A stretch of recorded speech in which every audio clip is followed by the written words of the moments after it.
Élodie Vysocki, une artiste du nord de la France, tout à fait passionnante, tout à fait curieuse par son intérêt pour ce qu'on pourrait appeler la monstruosité. La monstruosité humaine. Alors la monstruosité, qu'est-ce que c'est? Le monstre, dans l'histoire des hommes, et par étymologie, c'est celui qu'on montre, ce qu'on monstre. Hein, voilà. Pourquoi le montre-t-on? Parce qu'il n'est pas comme les autres.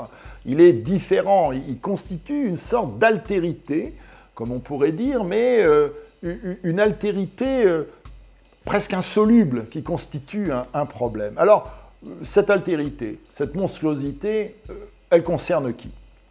D'abord, des personnages très, très curieux.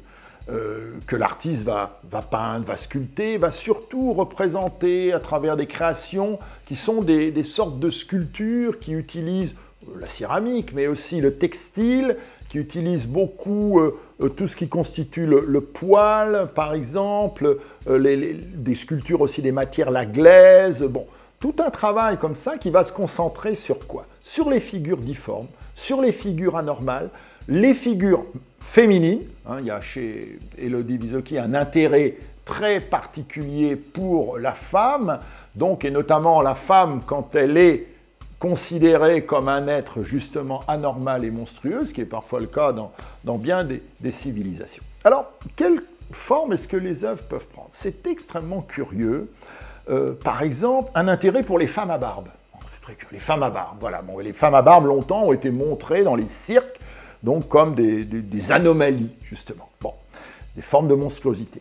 Mais pas seulement. Donc, un intérêt aussi pour le corps difforme, le corps de la personne trop enveloppée, qui ne répond pas aux normes, qui ne s'inscrit pas dans les canons. Hein, c'est le cas de cette sculpture qui s'appelle Femme Fontaine, par exemple. Bon, également, jouer parfois sur les mots, la mouette rieuse. Nous connaissons la mouette rieuse, la rousse ridibundus, hein, la fameuse mouette commune qu'on a sur toutes nos plages. Eh bien, ça devient l'occasion de faire des mitres rieuses, par exemple. Hein, vous voyez, bon, des sortes comme ça, de sculptures que l'artiste va porter elle-même, hein, comme une sorte de décorum. Et puis, il y a tout son intérêt pour la question de l'évolution, de la transformation des corps, du darwinisme aussi.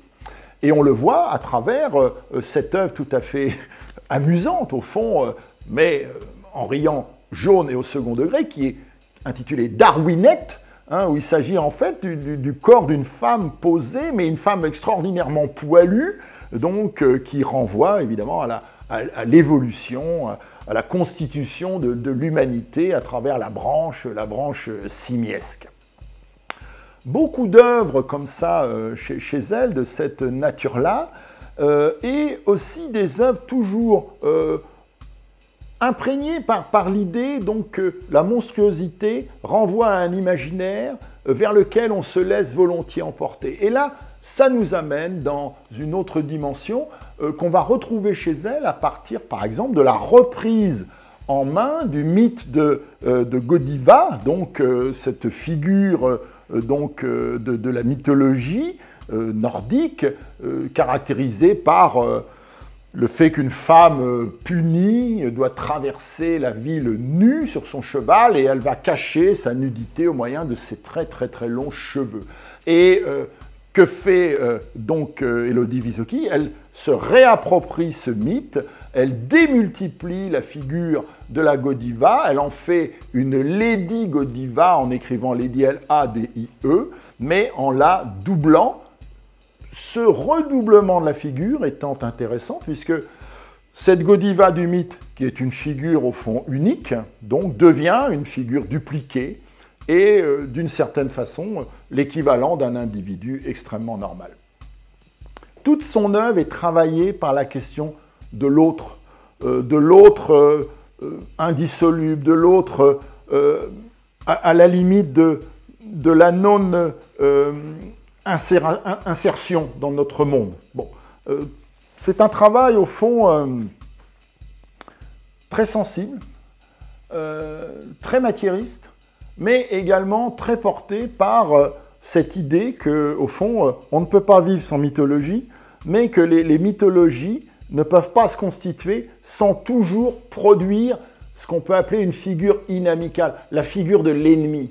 Et au fond, ce qui est intéressant chez cette artiste, c'est comment elle s'approprie la figure de l'ennemi présumé pour en faire une figure qui devient familière, qui même se part d'une certaine beauté et d'une puissance d'attraction. Ce serait la beauté du monstre, d'une certaine façon.